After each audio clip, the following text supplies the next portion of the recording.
Xo'sh, nega kelding? Haligi ayollar bayrami 8-mart yaqinlashib qopti.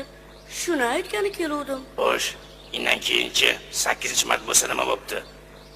Xotinlar jo'natishdi boyata. Sovg'a olishga qiynalmasinlar deb nima kerakligini aytib yuborishdi.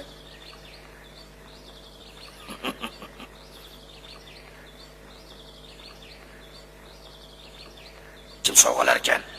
8-martga. Hamma erkaklar sovg'a olishi shart ekan. Ular ko'pchilik bo'lsa, qaysi biriga sovg'a olib beraman? Hisoblab chiqishdi. Hovlingizda 22 ta ayol bor ekan, hammasiga bittadan iPhone olib berar ekansiz, xo'jayin. Ey bola, o'ngsinga qarab gapir. iPhone necha pul turishini bilasanmi o'zi?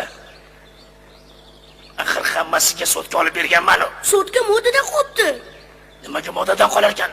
O'ylab gapirasanmi? Bo'lmasa-chi, hali